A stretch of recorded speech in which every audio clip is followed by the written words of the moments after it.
when I first read that story, I thought, that person who described what these people do in the wilderness has got to be one of the sharpest people on the planet. Surely, if you were to dig into that person's life a little bit more, and if you were to assess how well they knew these people about whom he wrote or she wrote, wouldn't you like to have them as a parent? I mean, they're not going to give in to your baloney, but that they're going to do all these teaching things. They're just going to be wonderful. It's just amazing. When I first read that story, I thought, that would be awesome. These people know how to teach. They know how to be silent. They know how to challenge. They're inviting. They know how to do things. They know how to stop doing things. They're unoffendable. They're like metaphor machines. They're creators of just the right kind of environment, and they ask really good questions. They're wise. Oh my gosh. I want that person as a mom or a dad, or as an instructor for me if I'm a student in a wilderness therapy program. That's what I want. I imagined in my mind when I first read that story that these people would be shockingly amazing parents. So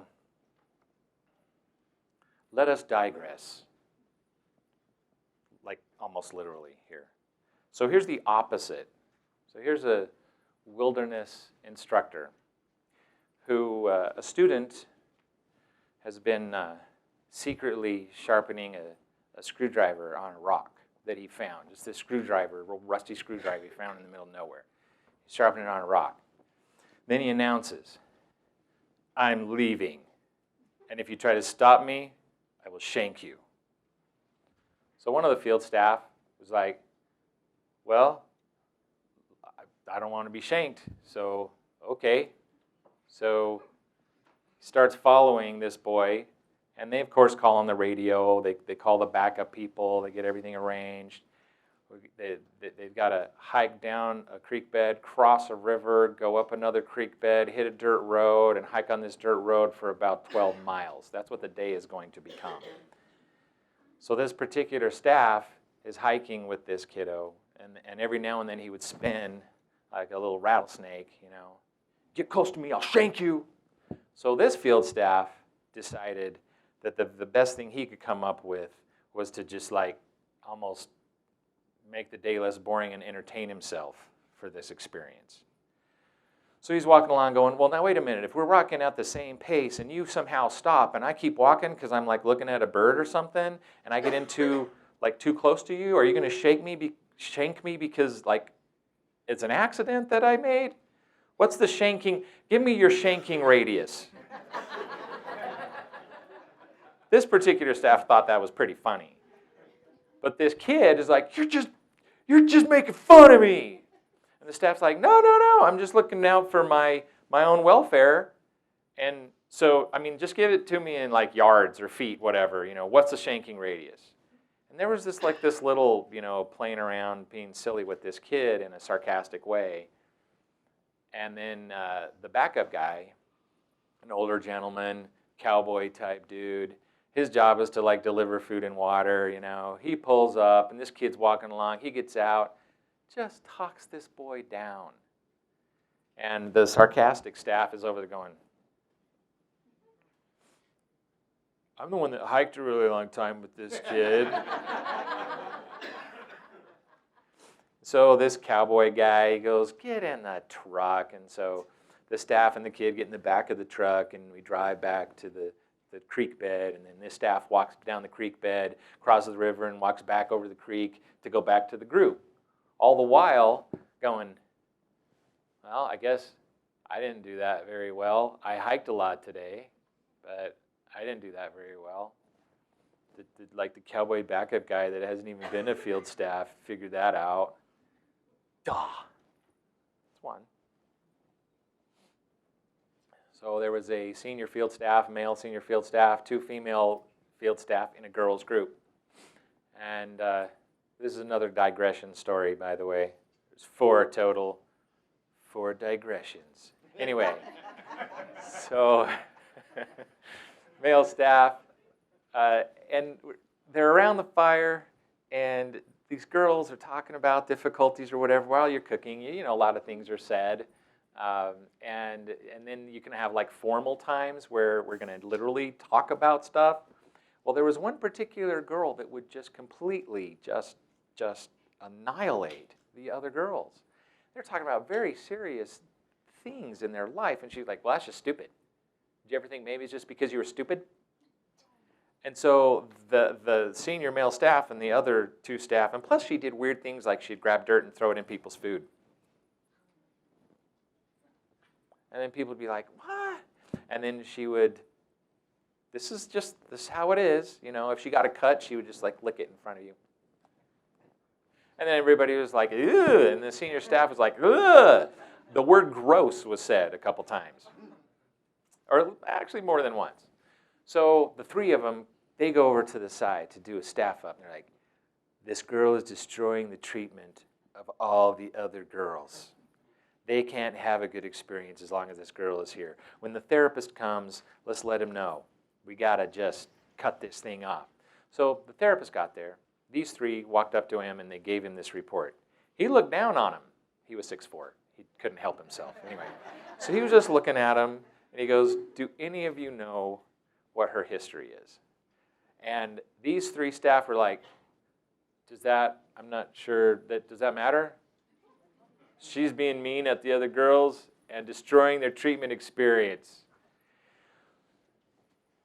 So the therapist said, this girl's mom and dad both work. Her mom's dad, her grandfather, has been the caretaker for them. She's the oldest of like 4 or 5 kids. The grandfather has been the caretaker, and this young woman, since her earliest memories, has been sexually accosted by her grandfather every single day until last week when she got to us. Do you think maybe you've been seeing things wrong? Do you think maybe there's something we can do for this girl? And the 3 staff felt really bad. And they said, we know our rotation is over, but if you could please arrange to have all 3 of us come back into this same group next week, that would be awesome. As they're like bawling. If I gave you more details, you would bawl even more right now about this young lady's life. Horrible. These 3 were like, I don't know, considering the girl's storm and what it must feel like, they didn't even care. They were more interested in protecting other people's more obvious storms. Ugh. So one senior staff, he thought he was brilliant. There's these boys, and they were like out of control. So they said, okay, we're going to control this. So we put different parameters of control. The boys got really good at sort of obeying, but not really. You could see like the behavior squeezing out the edges and popping out, and kids wanting to run off, or cussing, or getting in squabbles, or stealing food, or there's a lot of stuff that goes on. So the staff got together and like, we're smart. We know how to do smart stuff. And so they got a rock and they drew the word responsibility on it. And they pulled the boys together. And they had this big ceremony, and they passed the responsibility stone over to the boys. They're like, it's all up to you now. The rules, when we go, when we hike, how everything is arranged, it's up to you now. We're giving you the responsibility stone. Took about 10 minutes, and it was just Lord of the Flies. We have the stone! Staff can't say anything to us anymore! And so they're running around. It's like, well, okay, that fancy trick didn't work. We thought we were so brilliant. The field director heard from his field staff, these boys are just not listening to me. It's horrible, to all the staff. This is on the radio. This is my international symbol for I'm calling you on the radio or satellite phone. Okay, this is horrible. We don't know what to do. It's not quite Lord of the Flies, but we think it's pretty close. Ah! So the field director is like driving out in the truck, and he's like, I've dealt with this before. I know how to boop this boop down. So when I get out there, I'm going to go to the ringleader, and I'm going to be like, no, and he's going to be like, ah, and it's going to be shut down. Okay, sorry. That was a feedback moment because of my abilities. So this guy gets out there, and he goes to the main guy, and he's like, all right, you, and this kid's like, what are you talking about? And the restraint ensues. And this kid gets out, and he runs off, and another restraint, like a second restraint ensues. And the kids are like, freaking out! And they're like, man, I don't even know. They're not listening to anybody. And let's call the sheriff. So the county sheriff comes out, who's good friends with everybody, and he's the one that's got to tell these kids, you need to knock this off. And finally, the whole program got through the heads of these little stinker kids that winter.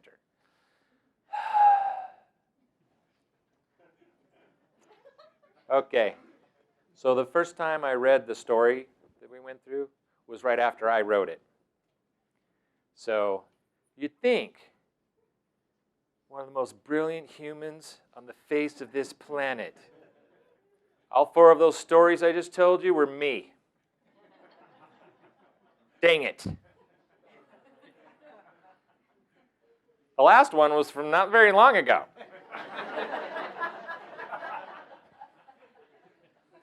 The first one was from 28 years ago.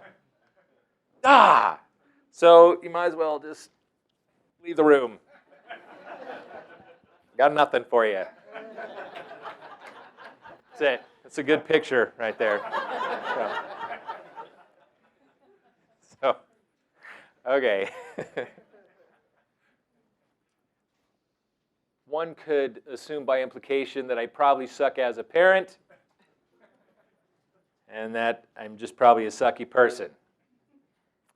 It took me years to realize the story about the young lady that threw dirt in people's food, and that one of her trauma-imposed self-justifying image, if you want to call it that, was I'm the sort of person who is gross and horrible and worthless. There was one male in her life for 8 straight days, and the looks that he gave towards her was, you are gross. That was me. I contributed to the trauma in somebody's life.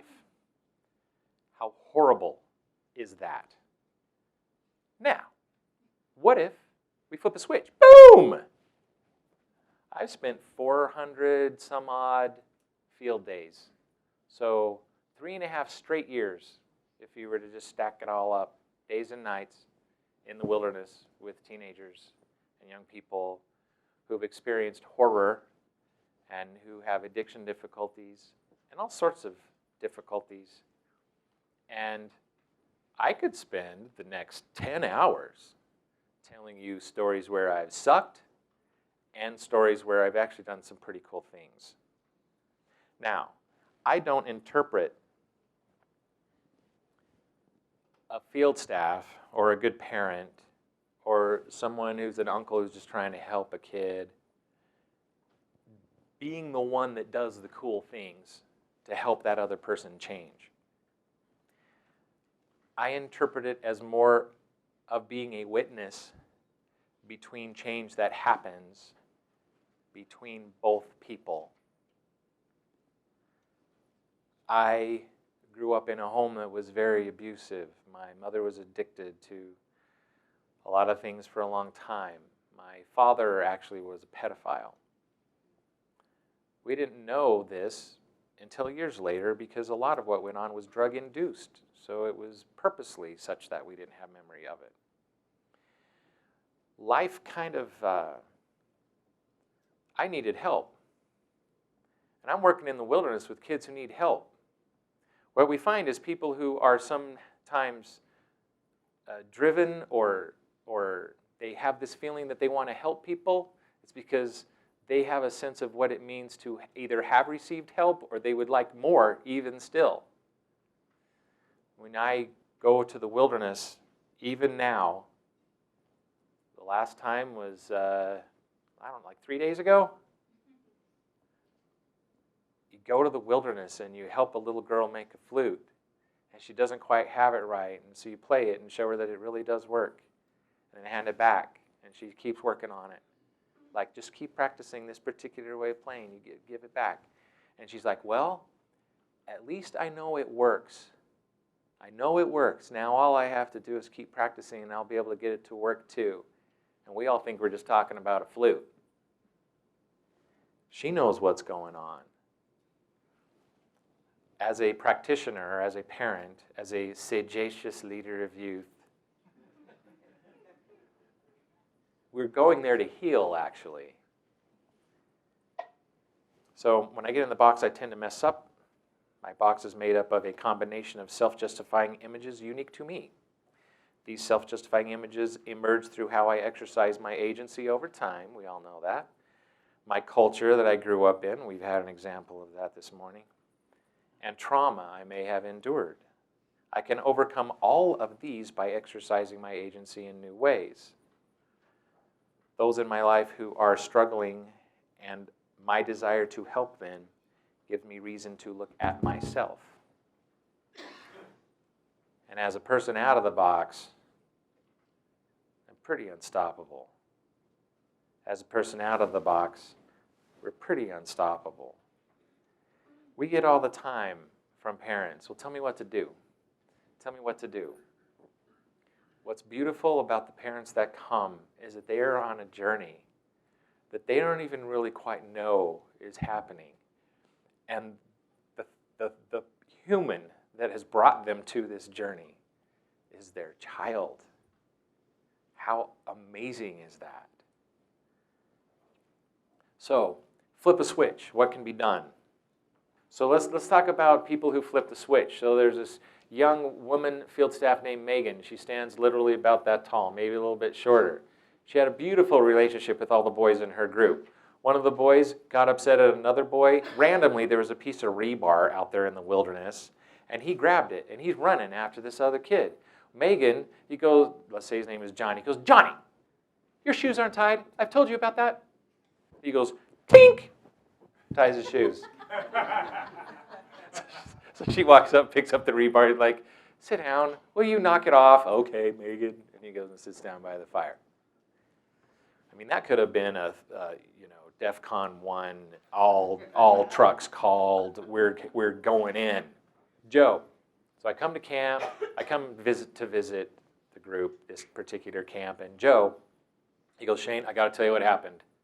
I cannot even believe what happened yesterday. I got to tell you what happened. I can't believe it. It's just, he was a very excitable kind of guy. I'm like, dude, the hype is real. Tell me what happened. He goes, okay. He goes, okay. So we're hiking with the boys, we're hiking along, and one of the boys goes, F this, I'm out of here, starts running, as in away, like he's running from the program. And I'm like, okay, remember my training, love the children. Stay out of the box. And this kid's like, he goes, so, you're not going to believe it? I had an idea. So I ran over to the other boys, and I said, hey, guys, I forgot to tell you, it's a race to camp, and he's winning. And they're all like, rah! And they start running. Sorry. They start running. So he runs up to the boy. He goes to the boy, goes, hey, I forgot to tell you, it's a race to camp. If you just run with me, we'll be able to kick all their butts. And he turns around, and all these boys are running after him. He's like, rah! So we all just run to camp. He goes, this boy runs with me. We run to camp. He gets there first, throws his backpack down. He's like, I won.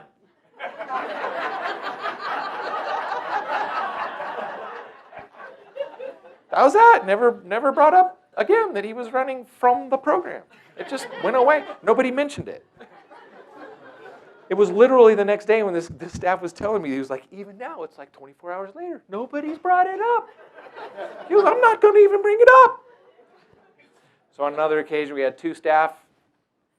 We had a 10 days to help this particular young lady kind of turn around. Before she turned 18. And the choice was either to stay in treatment until she's 19 or to leave treatment. And she wouldn't be able to go back. She was at a residential program. She came to us for 11 days. Day one, she sprains her ankle. So the two field staff call in to the program director. And they're like, okay, So she sprained her ankle, so we're going to need to just go ahead and sit here. So we need to have a bunch of stuff brought in so we can do trail skills and make flutes and do stuff here sitting, because she sprained her ankle. And so it's over. We're sitting. Well, fortunately, the program director did not have a self-justifying image that says, feel sorry for the young ones and all that may or may not happen to them. She said, this is the perfect opportunity. Get your packs on and start hiking. She's like, but her ankle, I know, it's perfect. Fast forward 10 days later, we're having this big ceremony with this young lady, and she's decided she's going to go back to treatment.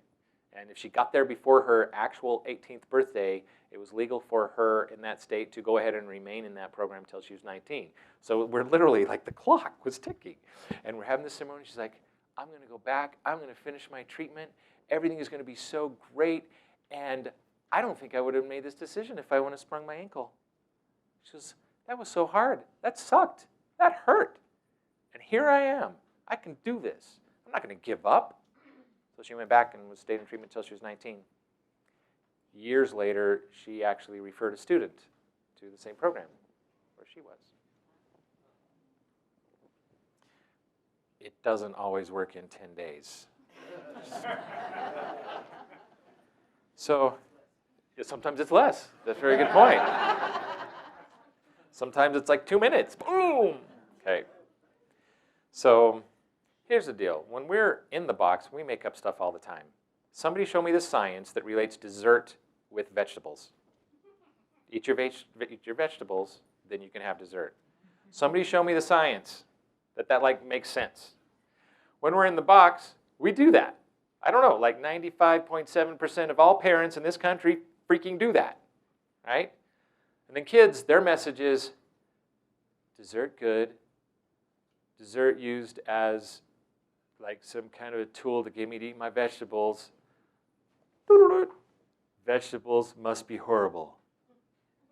And that's the walk away. Okay, so we do stuff when we're in the box all the time, trying to figure stuff out. Well, we make that up. So since we make up stuff all the time, what we tend to make up while having an inward mindset sucks. There you go. It's not very, scientific. What we tend to make up while having an outward mindset tends to, at least, not suck. So there you go. Write that down.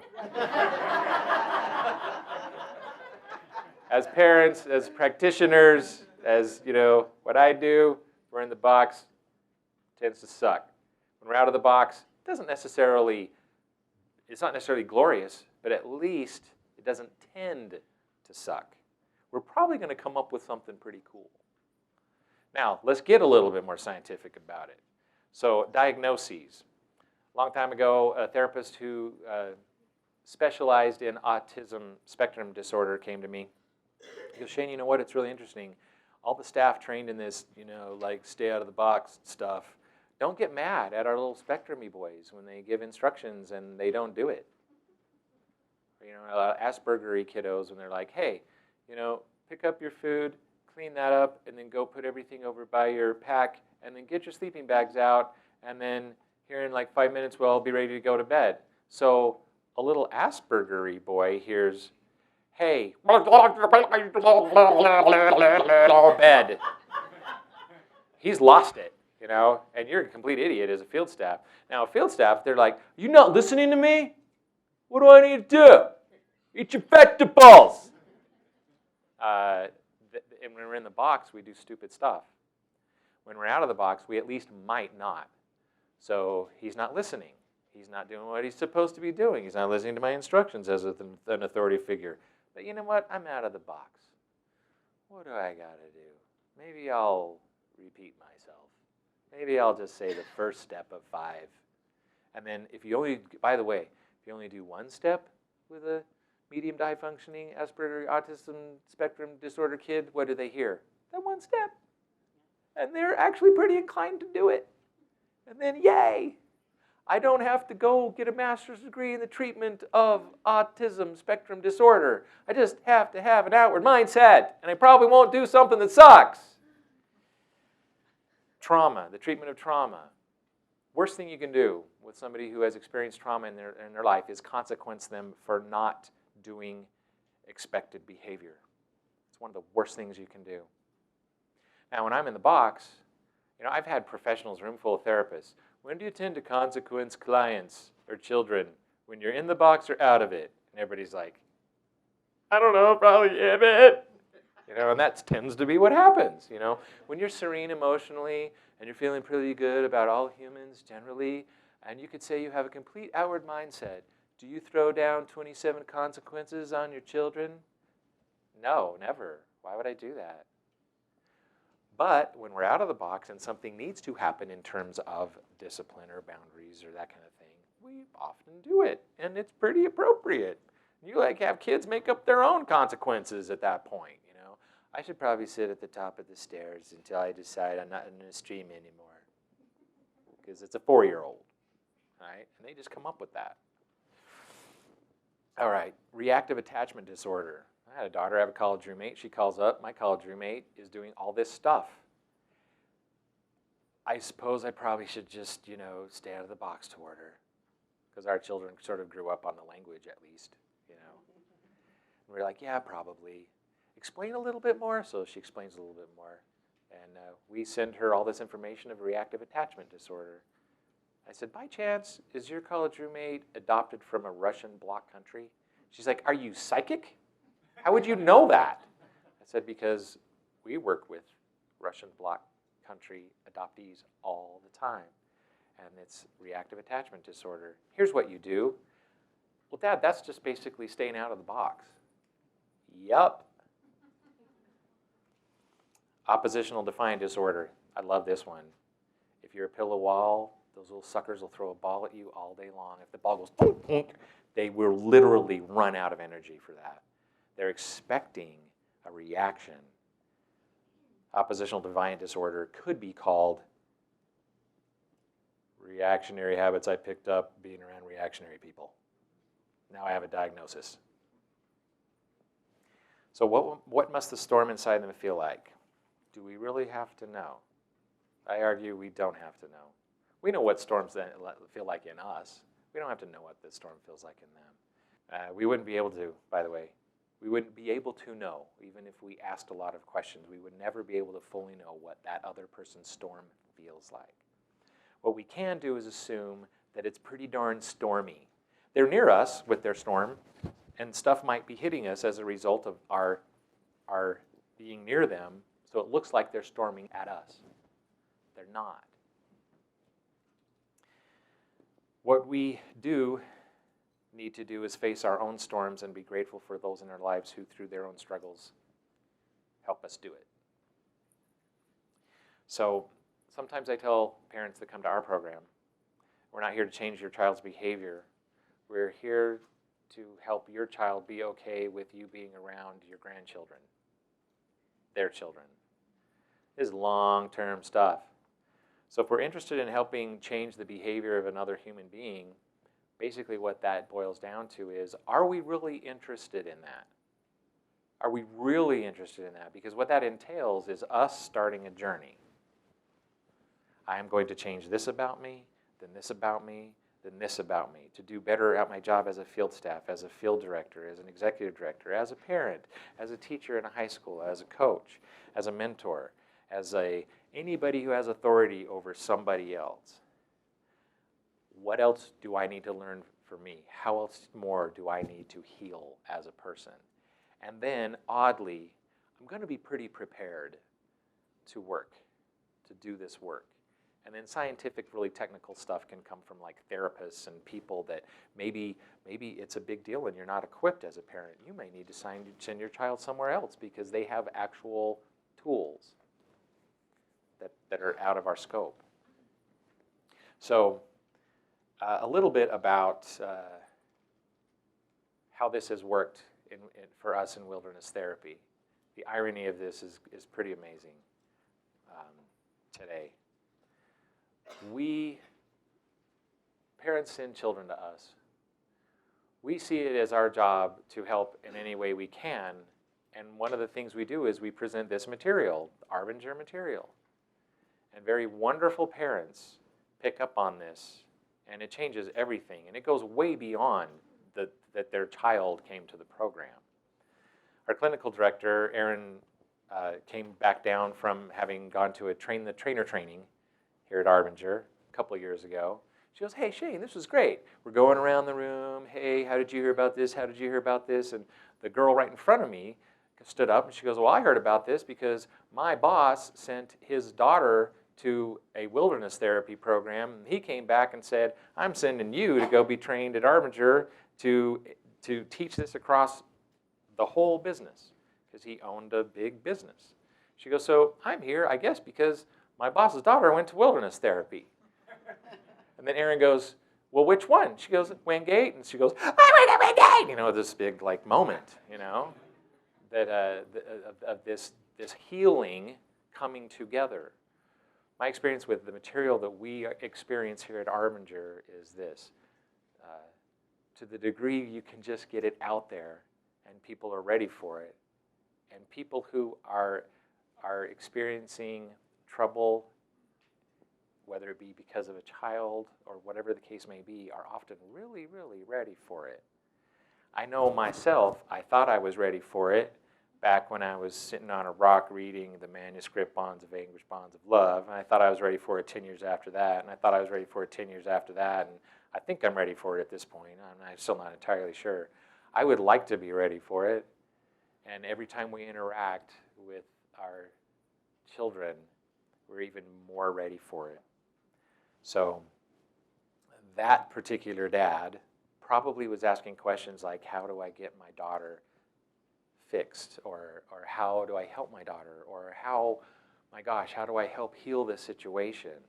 And that was the questions he was asking. After the experience, apparently his question was more like, how do I get this information out to all my employees? How do I get this sucker rolling? So I did not know this was going to be the case, but stand up. He was in our program 8 years ago. 8 years ago? 9 years ago? This is a dad.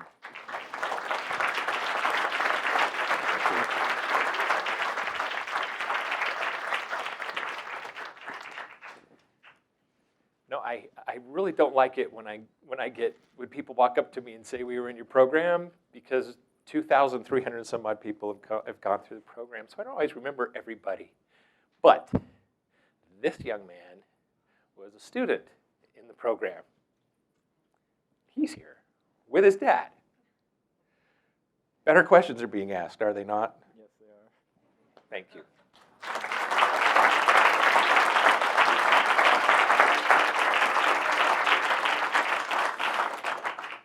I'm done. Thank you very much.